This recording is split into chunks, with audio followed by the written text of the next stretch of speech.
शादी में उपस्थित है वो भक्त कई बार वृंदावन आएगा, जब जाके गुप्त वृंदावन आएगा। भांडीर वन में एकमात्र लीला नहीं है, यहाँ पे हमारी 14 लीलाओं का उल्लेख है। कान्हा जी की शाखाओं पर चढ़ के यमुना मैया को आर पार। और आप कभी किसी विवाह में जाते हो, बिना प्रसाद के आते हो, अब तो लाडली जी की विवाह स्थली है। दुर्वासा मुनि जो केवल दूब रास्ता पान करते थे, ब्रज की गोपियों ने इसी वट वृक्ष के नीचे उनको 56 प्रकार के व्यंजन खिलाए। यहाँ पर राधा कृष्ण में माल्योद्ध भी हुआ है। पता है हमारी राधा रानी ने स्कंद पुराण में इस स्थान के बारे में क्या कहा था कि जो भी गुप्त वृंदावन आएगा वो मोक्ष को प्राप्त होगा। यानी महत्व ना पता हो तो आना व्यर्थ होता है, क्योंकि ऐसे तो हम भ्रमण करके कहीं भी आ जा सकते हैं, उस स्थान की महत्वता ही सर्वश्रेष्ठ होती है। तो आप जब भी ब्रज में भ्रमण करने के लिए आओगे तो कान्हा जी की लीलाओं का ही आनंद लोगे, क्योंकि कान्हा की लीलाएं तो अनंत है। कहते हैं ना, हरि रूप अनंत हरि कथा अनंता। लेकिन जब भी भांडीर वन में प्रवेश करोगे, कवि शास्त्रों का अध्ययन करोगे या किसी के मुखार विंद से श्रवण करोगे तो ज्ञात होगा कि भांडीर वन में एकमात्र लीला नहीं है, यहाँ पे हमारी 14 लीलाओं का उल्लेख है। प्रथम लीला हमारे श्री जी के विवाह की है, लेकिन सबसे बड़ा ग्रंथ श्रीमद् भागवत जी को माना जाता है। आपने उसका अध्ययन श्रवण किया हो तो उसमें राधा रानी का नाम नहीं आता, इसलिए विवाह का उल्लेख नहीं किया गया।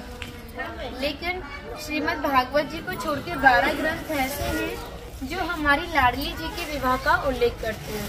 लेकिन जिस भांडीर वट का आप दर्शन कर रहे हो, इसका श्रीमद् भागवत जी का जो 10वां स्कंद है, 18वें अध्याय में एक 22वां श्लोक आता है कि बृहतो बाही मानस्य 4 यंत्र शबोधनम भांडीरकम नाम बटम जम्बू कृष्णम प्रोग्रम। यानी ये जो वृक्ष था द्वापर युग में बहुत विशाल था, 4 योजनों में फैला हुआ था। इसकी जो सीमा थी वो 15 किलोमीटर तक थी, तो इसको पंचकोशीय वृक्ष के नाम से भी जानते थे।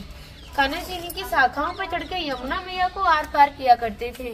मान्यता है कान्हा जी की जो 9 लाख गाय थी, दोपहर के टाइम इसी वृक्ष के नीचे बैठ के विश्राम करते थे। तो मैया जो भी माखन, मिर्ची, रोटी इत्यादि प्रसादों में रख देती थी, सभी ग्वाल वाल एकत्रित होकर दोपहर का भोजन लेते थे।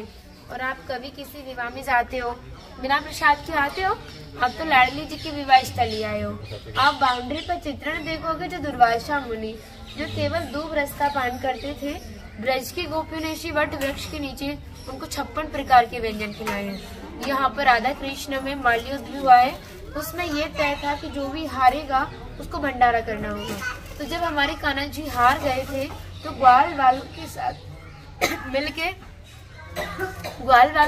मिलके यहाँ पे भंडारा किया, उसी के नाम पर इसका नाम भांडीर वन पड़ा। यहाँ पर आप अंदाजा लगा सकते कि एक वृक्ष 15 किलोमीटर में फैला हुआ है, तो जंगल कितना घना होगा। जब कान्हा जी यहाँ पे नित्य प्रतिदिन गाय चराने के लिए आते थे, जो उनकी ब्राह्मण पत्नियां थी, यज्ञ पत्नियां, वो नित्य कान्हा को भोजन प्रसादी खिलाने के लिए भांडी बनाती थी। और ठाकुर जी ने ब्रजवासियों से टुकड़े मांग के पाए थे, तभी नाम दिया था मधुकरी।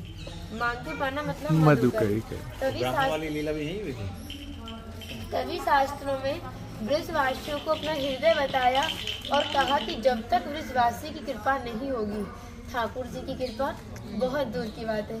यानी सर्वप्रथम ब्रजवासी की कृपा होना बहुत जरूरी है, जब भी हमारे ठाकुर जी हमारे ऊपर कृपा करते हैं। पता है हमारी राधा रानी ने स्कंद पुराण में इस स्थान के बारे में क्या कहा था कि जो भी गुप्त वृंदावन आएगा वो मोक्ष को प्राप्त होगा।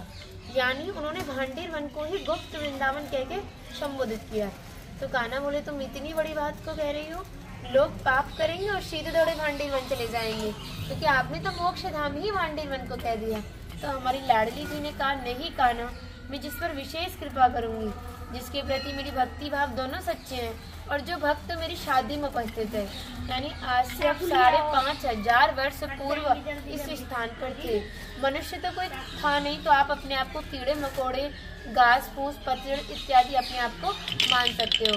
जो भक्त मेरी शादी में उपस्थित है वो भक्त कई बार वृंदावन आएगा, जब जाके गुप्त वृंदावन आएगा, और डायरेक्टली नहीं, किसी ना किसी के माध्यम से।